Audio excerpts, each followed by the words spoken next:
Meus amigos, muito bem-vindos. Hoje é dia 27 de junho de 2025.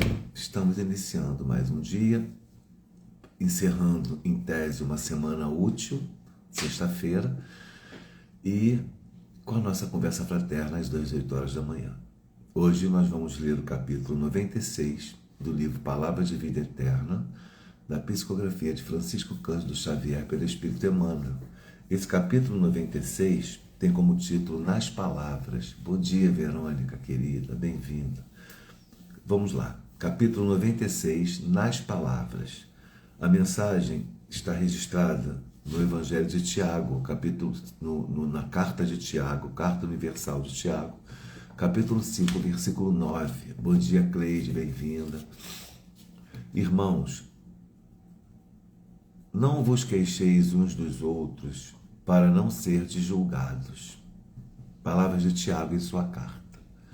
Mensagem de Emmanuel. Mergulhar o divino dom da palavra no vaso idoso da queixa é o mesmo que inflamar preciosa lâmpada no conteúdo da lata do lixo. Não transformes a própria frase em lama sobre chagas abertas. Podes mobilizar a maravilha do verbo para reajustar o bem, sem necessidade de estender o mal. Ergue a esperança ao pé dos que desfaleceram na luta, exalta a excelência do amor perante aqueles que o ódio intoxica. Louva as perspectivas da fé ao lado dos que choram no desencanto. Aponta as qualidades nobres do amigo que caiu em desvalimento. Destaca as possibilidades de auxiliar, onde os outros somente encontram motivos para censura. Olha que maravilha! Desdobra o trabalho restaurador onde o pessimismo condena. Procura o lado melhor das situações para que o melhor seja feito. E quando os obstáculos morais se agigantem, como se a maldade estivesse a ponto de triunfar em definitivo, se não podes algo dizer em louvor da bondade, cala-te e ora. Pensa no bem quando não puderes falar nele. A semente muda, renova a terra. A gota silenciosa de sedativo acerena o corpo, martirizado. Nunca te queixe dos outros, mesmo porque, em nos queixando de alguém, é preciso consultar o próprio íntimo para saber se em lugar desse alguém não estaríamos fazendo isso ou aquilo de maneira pior. Bom dia, Rosa. Bom dia, Ana Betida, seu José Reginaldo, Ana Conceição, Alves. Sejam bem-vindos. Meus amigos, essa mensagem de hoje ela é muito importante por uma questão de higienização mental. O título da palavra, Nas Palavras, o título do capítulo, Nas Palavras. A mensagem de Tiago: irmãos, não vos queixeis uns dos outros para não serdes julgados. E aí Emmanuel vem trazendo todo aquele entendimento profundo a respeito do nosso comportamento mental diante das circunstâncias da vida. Mergulhar o divino dom da palavra no vaso lodoso da queixa é o mesmo que inflamar preciosa lâmpada no conteúdo da lata de lixo. A gente precisa saber, tentar entender, nós aqui, todos temos nossos problemas, todos estamos enfrentando dificuldades, uns com problemas de saúde na família, outros com desemprego, aqueles outros com desânimo por uma questão de doença, de questão pessoal, uma depressão, uma ansiedade que acomete. O outro tá desiludido por causa de uma relação amorosa. Todo mundo está vivendo ansiedade por um projeto por vir. Estamos todos vivendo momentos difíceis na vida. Então, precisamos ter também a responsabilidade de não termos aquele otimismo tóxico de achar: o espírita não pode temer a morte, o espírita não pode sofrer porque fulano morreu. Pode. pode sofrer e tem que sofrer. O luto, em todas as circunstâncias da vida, é algo que te liberta da dor que você passou. Então eu não estou dizendo aqui para que a gente, no momento que você procura um amigo, para fazer um desabafo, para buscar um conselho, para simplesmente chorar naquele ombro amigo, receber aquele apoio, isso não é queixar-se. Queixar-se é outra coisa. O que nós devemos fazer é evitar as queixas das coisas que acontecem na nossa vida, porque quando a gente se queixa, a gente simplesmente cria uma névoa energética nociva, insalubre, mentalmente falando, e isso acaba atrapalhando o nosso processo de solução daquele problema. É nesse aspecto que a gente tem que evitar a queixa. A queixa é inócua, a queixa é desnecessária e a queixa é infértil. O tempo que eu estou me queixando da vida, ó a vida, ó a tristeza, que nem aquela daquele desenho Hanna-Barbera, quem é da minha geração vai lembrar muito bem, que tinha a hiena mal-humorada e que era pessimista, e ela vivia caminhando com uma nuvenzinha na cabeça, a nuvem de tempestade. Aí quando ela piorava na depressão dela, na queixa, aquela nuvem soltava raios, chuva.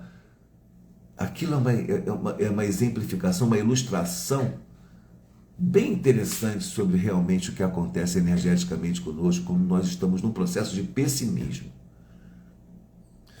Pessimismo e queixa realmente são situações que nos transformam de maneira negativa.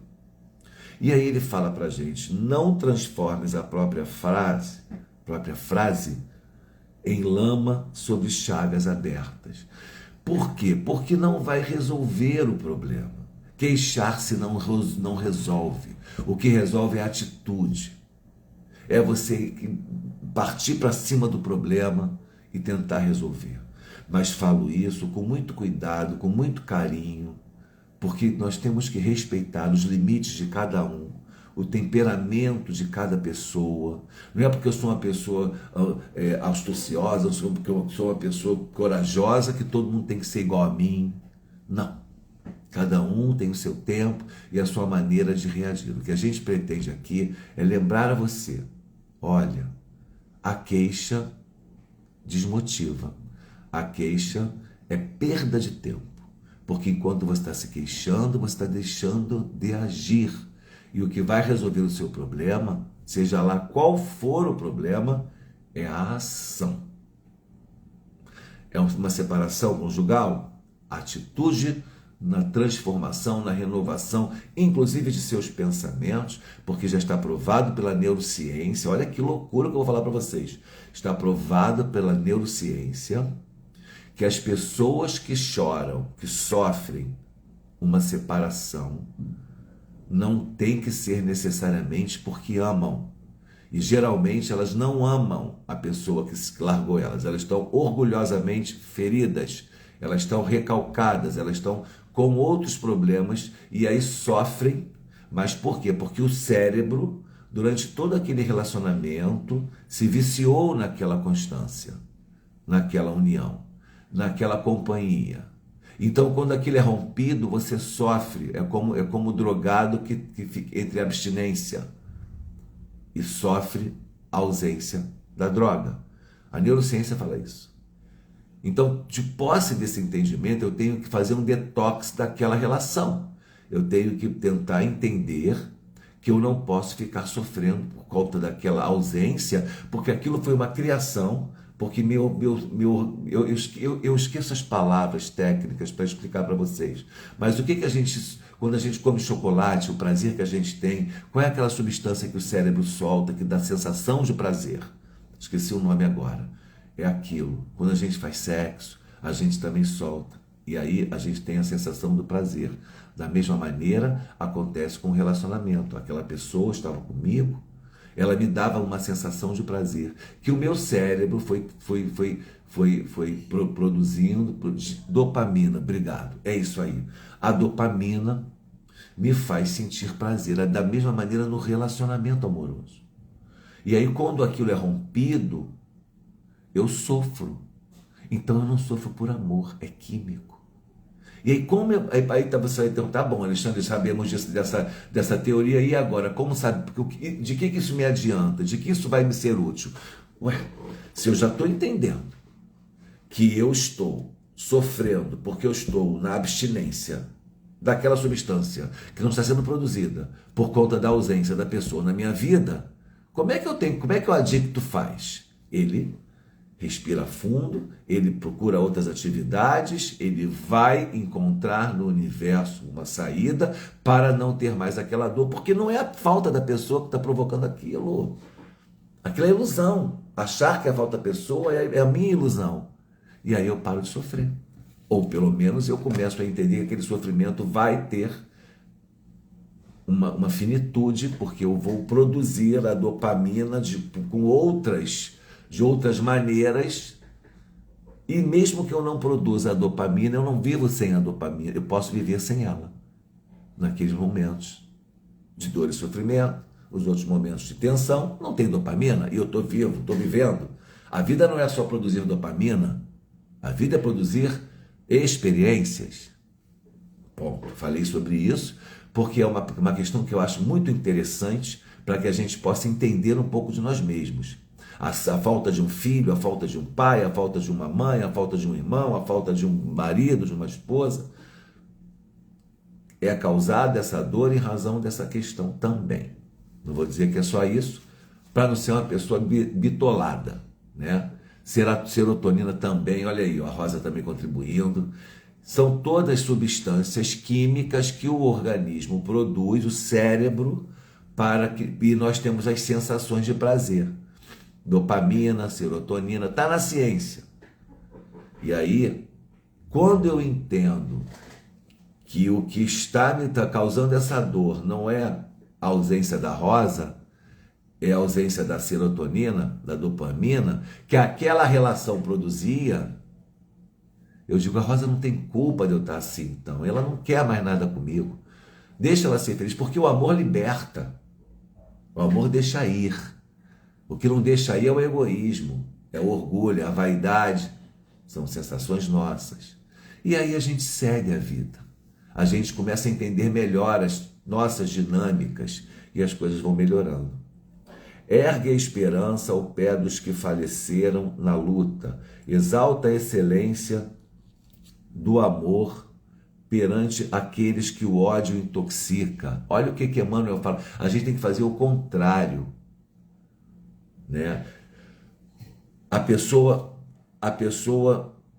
desfaleceu na luta, dá uma força para ela, não julga, não aponta dedo. Se você tivesse feito diferente, não faça isso. Já não basta o fracasso, a derrota da pessoa. Se você não pode ajudar, não atrapalha. Exalta a excelência do amor perante aqueles que o ódio intoxica. A pessoa está com ódio, você tem que exaltar amor, não tem que julgar e criticar. Deixa, mas exalta amor, manda para ela amor, para ver se ela consegue dissolver esse ódio. Louva as perspectivas da fé ao lado dos que choram no desencanto. Está desiludido? Tem seu amigo, a pessoa está ali, vai lá e leva fé, leva esperança, leva amparo, sem julgamento. Mas a fulana também, né? Poxa vida, está de novo. Não julga.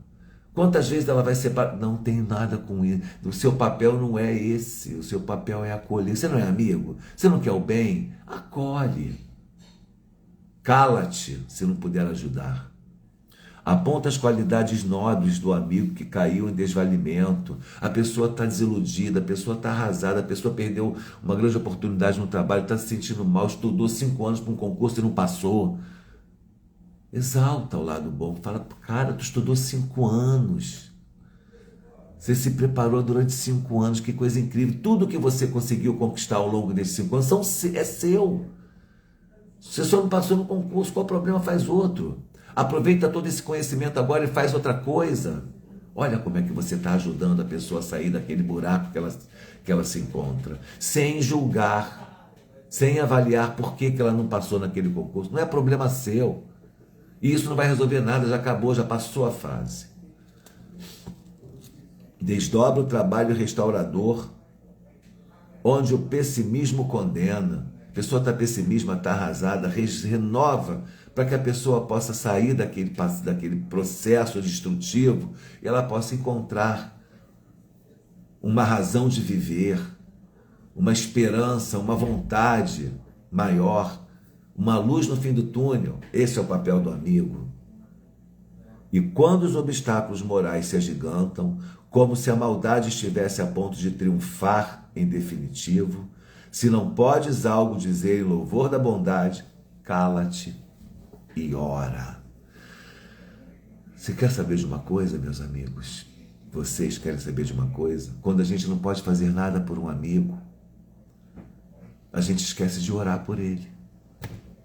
Ora pelo seu irmão que está passando por uma turbulência, por um momento turbulento. Ora pelo seu amigo, pela sua amiga, pela sua sogra, pelo seu tio, pelo seu irmão, por qualquer pessoa que esteja, por aquela pessoa que lhe é cara e que você não pode, nesse momento, fazer tanto por ela, já fez tudo e ela continua sofrendo.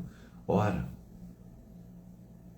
Que aí você vai alimentar o espírito daquela pessoa, que vai se fortalecer, vai receber os fluidos, os eflúvios positivos de cura e vai se sentir melhor. Pensa no bem quando não puderes falar nele. Não posso falar sobre isso agora? Vou pensar. Tem aquela pessoa que passa pela rua, você vê que ela está ali em sofrimento, pedindo coisas e drogada ou não. Ora por ela. Ora. A semente muda, renova a terra. A semente não fala. Aí uma questão, claro, que é uma analogia, que é uma ilustração que Emmanuel nos traz, mas ele está falando uma coisa óbvia e ótima. A gota silenciosa de sedativa serena o corpo martirizado.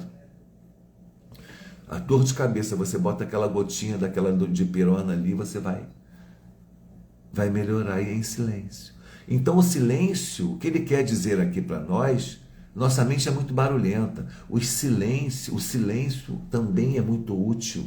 E durante o silêncio, quando você pensa que você está passivo, não está agindo, você está agindo, que você está orando por aquela pessoa. E você está fortalecendo aquela pessoa em espírito. Nunca te queixe dos outros, mesmo porque, se nos queixamos de alguém, é preciso consultar o próprio íntimo para saber se em lugar desse alguém nós estaríamos fazendo igual ou melhor. Como é que eu agiria agora diante das dificuldades que a Ana Paula está passando? Como eu agiria diante das questões que a Rosa vive? Será que eu agiria igual a ela ou melhor que ela? Para encerrar, ontem, eu sabia que em algum momento eu ia falar sobre esse tema. Eu fui surpreendido por uma situação muito, muito, muito delicada. Eu fui fazer uma audiência. Eu sou correspondente de um escritório de São Paulo. De vez em quando eles me contratam para fazer uma audiência para eles e tal. Sempre as audiências mais complexas por causa da minha experiência, e eu vou e faço. Então eu encontrei a autora da ação. A audiência demorou 2 horas quase para poder acontecer. E estávamos conversando, eu, ela e as 2 testemunhas. E aí eu descubro que essa senhora, há 3 anos, teve a filha, a única filha, assassinada pelo namorado aos 19 anos. Ela tem mais filhos homens, mas a única menina era a filha, essa menina. E ela começou a conversar, a contar e falar, e eu fiquei impactado, porque eu nunca tinha conversado com uma mãe de uma vítima de feminicídio, uma jovem de 19 anos, linda, mostrou. Aí eu comecei a puxar o assunto da filha viva. Mostrou foto, conversamos. E aí ela veio reclamar comigo porque o assassino só pegou 14 anos de prisão. E que isso é um absurdo, perguntando quando é que ele ia sair, a progressão de pena, aquelas coisas todas que a gente já sabe. E eu comecei a conversar com ela, entendi que todas as respostas que eu ia dar iam indigná-la, porque a justiça dos homens, ela realmente é falha. 14 anos de prisão não compensam a morte da filha dela. Nenhum ano de prisão, nem uma vida inteira, nem aí é quando eu entro no assunto. Eu falo, dona fulana, nem a prisão perpétua e nem a pena de morte tapariam esse teu buraco. O seu luto é eterno. A senhora tem que entender que a justiça dos homens, a lei penal, ela existe para para que o criminoso pague a conta que ele deve à sociedade em razão do crime que ele cometeu, mas ela tem duplo sentido, também tentativa de regeneração daquele espírito, daquela pessoa, daquele delinquente. Então, é punitivo, pedagógica a finalidade da pena no âmbito do processo penal e criminal, das atitudes criminais. Então, 14 anos, claro que não tem o menor sentido entender que ele está pagando por 14 anos por uma morte, por um homicídio, principalmente violento, como que aconteceu, que assolou a sua família. Aí ela fala mais, e o meu filho se revoltou e tentou matar também ele, foi uma confusão, está preso. Enfim, uma desgraça na família. E aí a gente conversa, eu tento consolar, olha só, no meio do meu trabalho, hein? E aí tem hora que eu chego para elas, para as meninas que estão conversando conosco e falo, senhora, é uma heroína, parabéns pela sua força. Ela olhou para mim, ficou me olhando, parabéns pela sua resignação. Sua filha realmente não vai voltar, mas ela está viva.